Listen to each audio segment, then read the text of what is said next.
May it please the Court. Barbara Reisberg on behalf of Appellants Jill P. Mitchell individually and Jill P. Mitchell as trustee of the Jill P. Mitchell Living Trust dated June 7, 1999.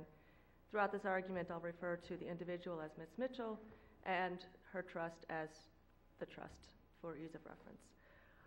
This case arises from an order denying a motion for attorney's fees following a voluntary dismissal.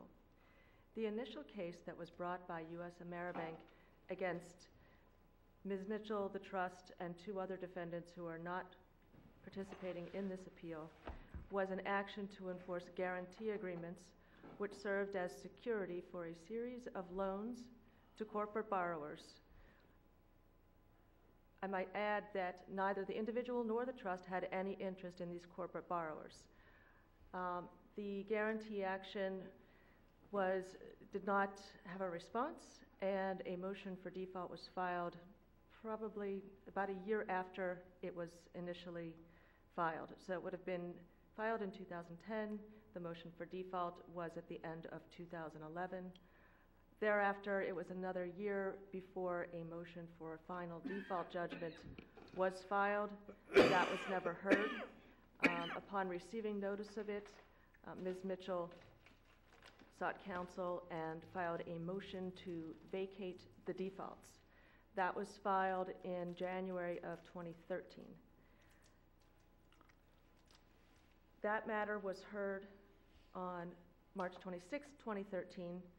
Prior to that time, the bank had sought discovery to defend the motion. After the hearing on the motion, the judge deferred ruling and asked for additional discovery and evidence to be presented. Thereafter, Ms. Mitchell, who had already, I take it back, the trust owned a piece of property in Michigan, which was part of the collateral for the corporate loans. There was a second mortgage on a property in Michigan, and the bank sought non-judicial foreclosure under Michigan law. Under Michigan law, it's very simple. It's a very simple procedure, provided there is no other action pending for the debt for which the second mortgage provides security. At the time that the non-judicial foreclosure was filed, the action on the guarantees was still pending. Thereafter, the trust filed an action to set aside the foreclosure as being improper and in violation of Michigan statutes. In addition, she sought to set aside the second mortgage itself because it was based upon fraud. 6 months later, after many months of litigating a motion to vacate default and taking discovery, the bank voluntarily dismissed its claims in the guarantee action against both Ms. Mitchell and the trust.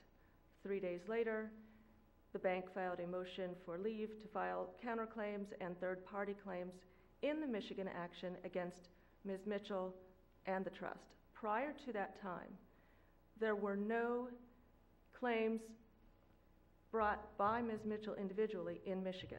All that was pending in Michigan was an action by the trust to set aside the foreclosure. So the bank moved for leave to file a counterclaim against the trust for the guarantee and filed an action for a guarantee against Ms. Mitchell as a third party. So essentially what the bank did was it dismissed its guarantee claims here in Florida and simply refiled them up in Michigan. Thereafter, the appellants filed a motion for attorney's fees based upon the voluntary dismissal, and that motion was denied by the trial court. I'm sorry, I did not reserve. I would like to reserve 3 minutes, please. Three. You said 3? Sure. Yes. So the issues before this court are, overall, whether the trial court erred in denying the motion for attorney's fees, and the sub-issues would be, number one, whether the trial court erred in failing to grant attorney's fees as costs pursuant to a provision in the guarantee, and number two, whether the trial court erred in granting fees to the appellants as the prevailing parties. Isn't the disposition of the case in Michigan going to determine who's prevailing and who's not in the sort of the global litigation that's going on here? And wouldn't that have a profound effect on the trial court in this case? Well, what it doesn't have an effect on is the fact that the case here in Florida, the guarantee action, was dismissed and simply refiled in Michigan. And so, yes, if you take it to its logical conclusion, the case in Michigan would determine the guarantee issues because that is what's pending in Michigan. However, subsequent refiling of claims following a voluntary dismissal pursuant to Rule 1.420 of the Florida Rules of Civil Procedure, if you refile the claims, that doesn't do away with the responsibility to pay attorney's fees. This court has held that way in J.P. Morgan versus Golden in 2012, that a foreclosure defendant in a dismissed foreclosure was entitled to fees despite refiling of the action. The 4th District Court of Appeal has held similarly in Newdell versus Flagstar Bank, as well as Alhambra Homeowners. In fact, in the Alhambra Homeowners case, after the case was refiled, the plaintiff ultimately prevailed, and yet the 4th District Court of Appeal still held that the non-dismissing party was entitled to attorney's fees. Likewise, the 1st District Court of Appeal in State Ex Rel Marsh versus Doran has ruled similarly. So while it is correct that the guarantee action would eventually be determined by the Michigan court, that is not the issue. The issue is whether the attorney's fees are recoverable even if the case is refiled. So all that happened here is there was a dismissal and a refiling, a changing of forum. And I must point out that the action against Ms. Mitchell in Michigan was the first claim that had been brought by or against her on the guarantee or anything in the Michigan action. The court in this situation, the trial court, was willing to reserve ruling on the issue of fees and pending the outcome of the Michigan litigation. Isn't that correct? That is, well, he asked the parties to stipulate. Yeah. That was discussed on the record. It has not been briefed by the parties. There's no indication, because the judge said many things on the record, there's no indication as to what the basis of the ruling was, because the order of denial is a one-word order, denied. Well, it appears to be part and parcel of the conversation that the court had with counsel about, in the event that, that the bank, or excuse me, if you were to prevail in Michigan, the counsel for the bank, I think, sort of said, I'm not committing to it, but it would seem like then they would be the prevailing party in this situation. And following that, there was apparently a discussion of some type where the court basically was willing to reserve ruling on the issue of fees pending the outcome of the Michigan litigation, which seemed pretty just and logical and fair, but you all objected to it. Well, actually, it's in violation of Florida law. It's not briefed, so I don't have the cases to cite to today, but I did bring it up on the record at the time to the judge that Florida law does not allow for it, that there are several cases of Florida appellate courts which have found you can't defer it. It has to be paid. In fact, if there were a dismissal of the guarantee action here in Hillsborough County and was refiled in Lee County, the Lee County case could not go forward until the fees and costs were paid in Hillsborough County. So there's no case law to support the notion that it would be any different because the claims were refiled in Michigan. That would mean that litigants could simply dismiss cases and then refile them in forum shopping mode or for whatever reason, and if they did it in another state, they don't have to pay the attorney's fees as required by Florida law. So, as I said, because it's not briefed, I don't have the case to cite to you, but that is the law as I understand it. I'm somewhat familiar with those cases. I know the line you're talking about. It just seems to me this is factually different than those cases, but again, we don't have them before us and it had been briefed, so we're off now on a venture beyond the scope of really what's in front of us today. Yes. So, as I proceed, I believe that the fees should have been awarded as costs pursuant to 1.420D of the Rules of Civil Procedure. The actual guarantee itself reads as follows. In the event the guarantor should breach or fail timely to perform any provisions of this guarantee, guarantor shall, immediately upon demand by lender, pay lender all costs and expenses, open paragraph, including court costs and reasonable attorney's fees, close paragraph, incurred by the lender in the enforcement hereof of the preservation of lender's rights hereunder. And that's at in the record at both 106 and 125.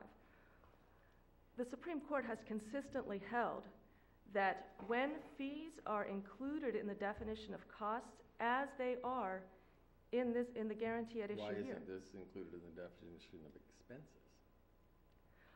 I believe It doesn't say costs per ren, it says costs and expenses per ren. it says costs and expenses, and there's no Oxford comma after the word cost to suggest that they should be referred to separately. So, but that's a phrase, cost and expenses. However, costs under Rule 1.420 is a term of art in itself, is it not? Court costs. It is court costs, but the case law So the phrase costs and expenses isn't the same, would it be? I believe that costs and expenses are the same. For example, this court ruled in Fleet Services versus Rice, the following language supported an award of attorney's fees as costs. I understand that I must pay the bank any expenses it incurs in collecting what I owe it to the extent permitted by law, and that this includes reasonable attorney's fees and court costs if the bank sues me to collect. Right. And that was, when was that? That was in 2003. More recently, in 2012, this court decided Raza versus Deutsche Bank. Based upon the following language, it upheld, I could be, don't hold me to it, it might have been reversed, but essentially the court's decision was that the fees could be awarded as costs under the following language. The note holder will have the right to be paid back by me for all of its costs and expenses in enforcing this note. Those expenses include, for example, reasonable attorney's fees. Likewise, in Lopez versus Bank of America, this court held in March of 2014 that a court may award attorney's fees as costs to a defendant in a dismissed action if the applicable agreement or statute provides for such fees and the defendant has properly given notice of intent to claim fees. Yet another case out of the 4th District Court of Appeal. I agree that attorney's fees may be awarded as costs, even if under the law, if the contract provides for it. Although, to tell you the truth, personally, I think that was a stupid move for the Supreme Court when it allowed that. But we're getting awfully fuzzy if we're saying just basically anything in the paragraph that says, you know, I'm going to pay the bank back what it has to spend in order to recover this, you know, is costs under Rule 1.420. I mean, it has become quite fuzzy, such that basically we're doing away with the American rule anytime you have a commercial transaction. Well, I'm just telling you what my philosophy is. So I'm telling you that I am inclined to be very strict about that. Understood. As far as being strict, however, I must point out that the guarantee itself was drafted by the bank and should be construed against the bank. And going back... See, the thing is, I don't see, it's construed against the bank, you know, if it is not, you know, clear. But the question is whether court costs under 1.420 include expenses, as that term is used in that paragraph. And well, this court... I kind of doubt that. This court determined in Raza versus Deutsche in 2012, using the word expenses. Soon to be 16. I'm sorry? There are 14 of us, soon to be 16, and we can disagree with each other sometimes. Understood. With respect to a recent decision of this court, the Creamer case, which I'm sure that my opposing counsel will argue, I submit to this court that case is pending rehearing and has been for a number of months, and that does make the distinction between costs and expenses. I can't... Some brilliant judge wrote that. I don't believe it was you, sir. No, I'm not, I didn't say it was. Okay. I said some brilliant judge. Well, it does make the distinction between cost and expenses, and it is inconsistent with other decisions of this court. And so the fact that it's not a final decision, I don't think that it can drive this decision, though it is pending rehearing. I suspect that whatever happens in that case, based upon the fact that there's some amicus briefs filed, that there will be a request for a rehearing en banc, no matter what the decision may be. So getting back to the argument, we believe we're entitled to fees as costs. There was a suggestion or an argument by opposing counsel that the motion itself was not timely because of the fact that the initial motion raised a request for attorney's fees and costs as the prevailing party and did not specifically raise the issue of fees as costs pursuant to 1.420D. I submit to this court that that doesn't make the fact that the argument was raised later untimely. It was raised by supplemental memorandum before the hearing. No objection was made at the hearing. No request to further brief the issues was made at the hearing. Nothing of that nature, and so I think that any objection is waived. Moreover, we don't know what the judge's decision was.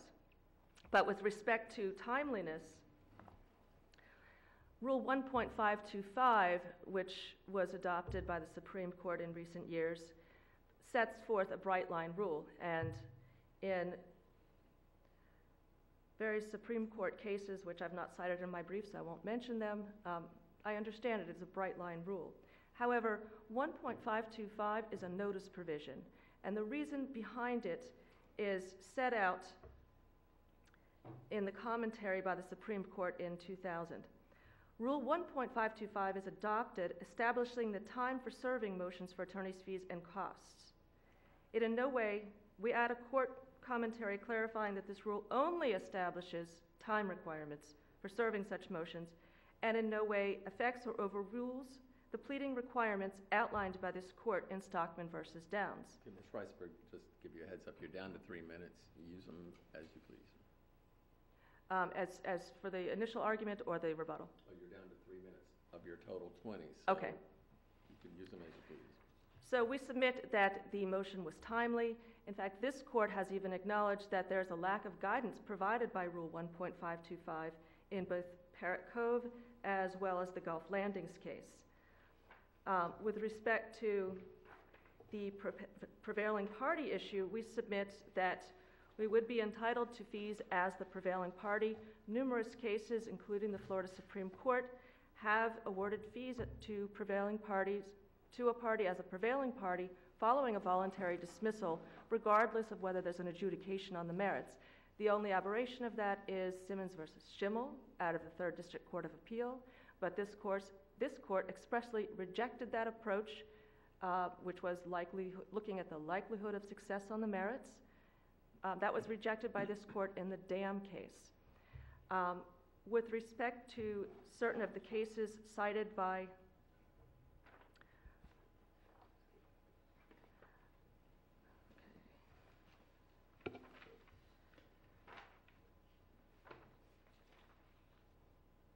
You're down to a minute and a half. Okay. So I'm just, I will want to reserve some rebuttal, you I will probably ought to reserve sit the down. rest of my time for rebuttal. Thank you. Okay.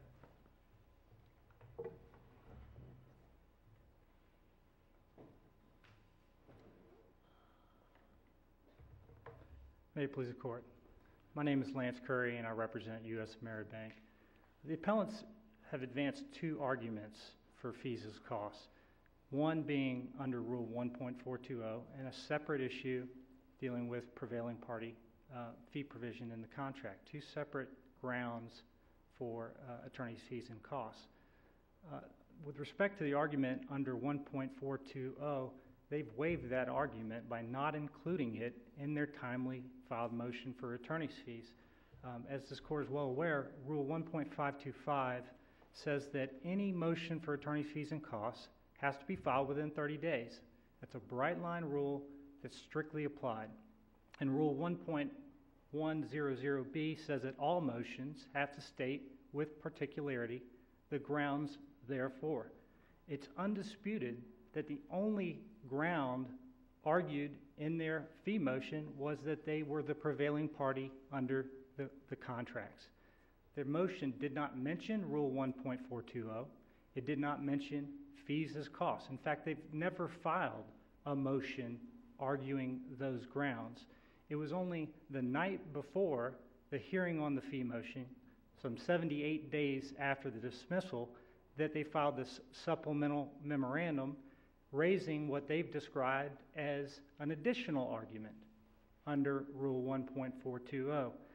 That argument's untimely, and I would direct the court to the European bank case from the 4th DCA, 2007. That case is correctly decided and directly on point.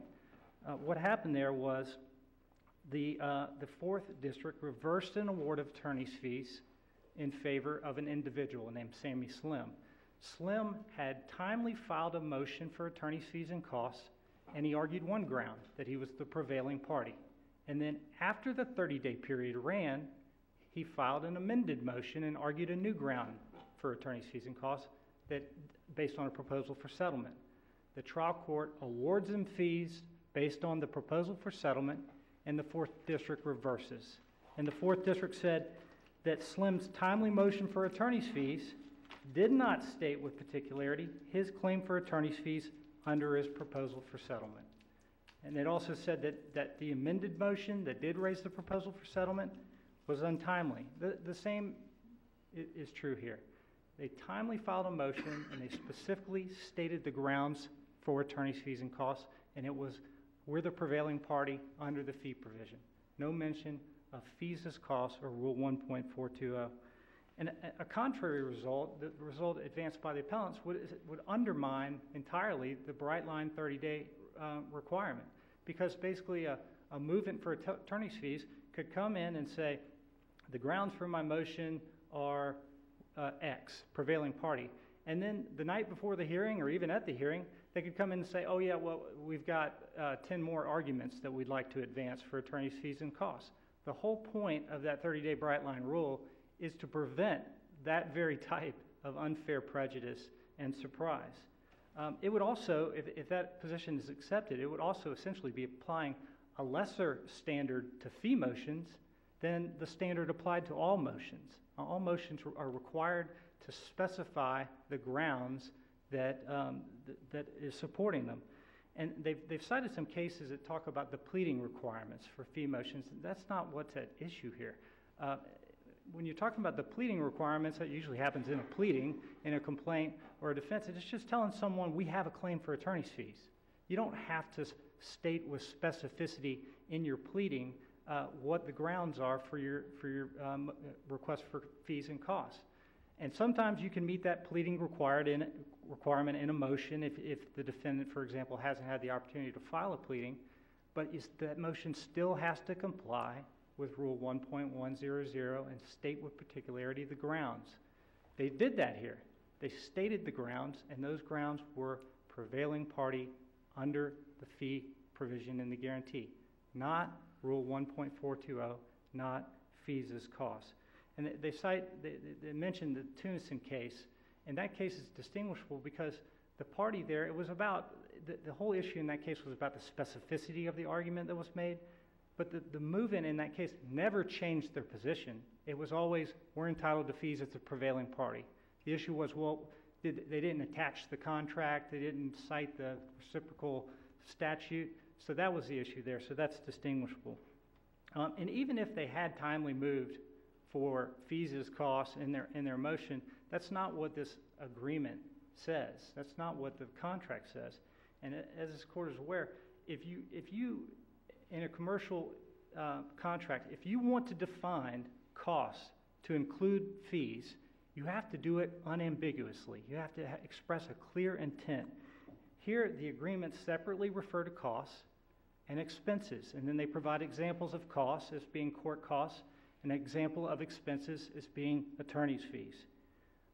We cited to the Creamer case, not because the language is identical, frankly the language is somewhat different than the language in our case, but the Creamer case, which was written by Chief Judge Davis, it makes the point that if you treat these things differently, if you treat attorney's fees and costs differently, then you're not defining costs to include fees. It's not a clear expression of that.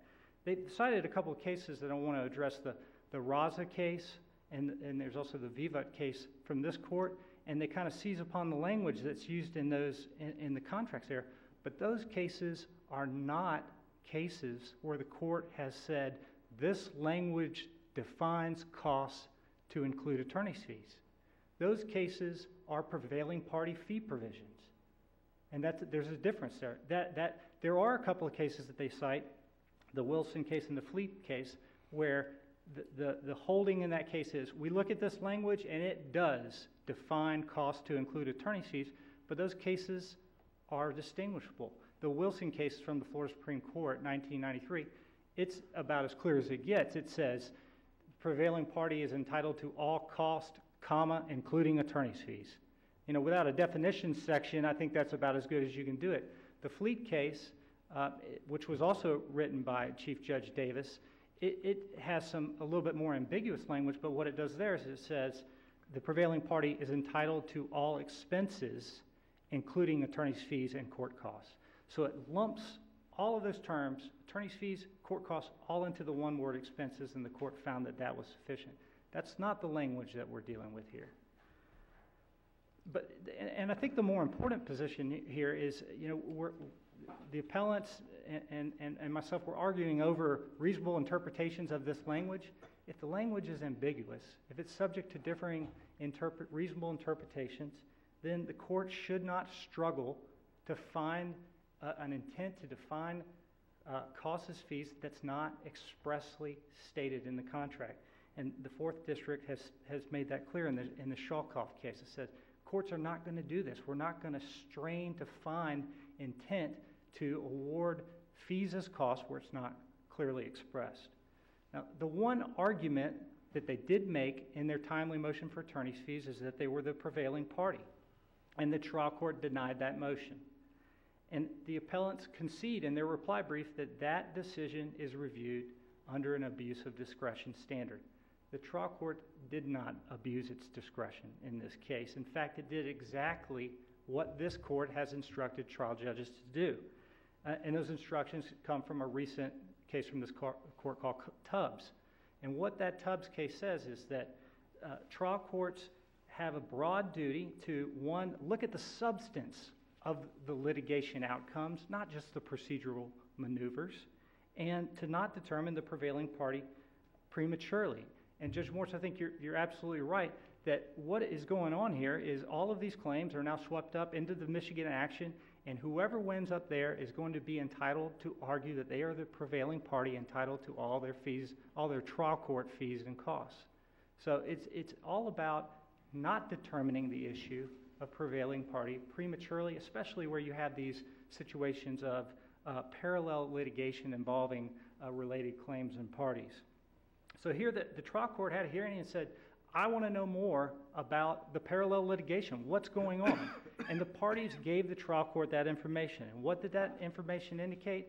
That when the bank dismissed its claims here in Florida, there was pending litigation in Michigan arising out of the same loan transaction and involving the same parties. Now, the appellants make a big deal of the fact that, well, Jill Mitchell individually was not a party already in the Michigan action. Her trust was. She's the sole trustee and the sole lifetime beneficiary of the trust. And it all arises out of the same loan transaction. So I think there's a distinction without a difference there. The trial court also learned that 2 days after dismissing the claims in Florida, the bank sought leave to file those claims in the Michigan action. It's not like they waited 6 months to figure things out. So the Michigan court granted leave, and the bank's claims against the appellants are now pending in the Michigan action. The bank learned, the trial court learned that the reasons for the bank doing that is they wanted to avoid wasteful parallel litigation in Florida and in Michigan involving the same loan transaction and related parties. Why not litigate it all in one place? You avoid the waste of resources and the risk of inconsistent results. The trial court also learned that much like the parties in that Tubbs case, the parties here have not achieved their desired litigation outcomes. The bank wants to collect on the guarantees or at least mitigate its losses on the loan that it made. The guarantors want to avoid paying on the guarantees. Those litigation objectives are still pending. They're up there in Michigan, and the parties have the full opportunity to litigate those things.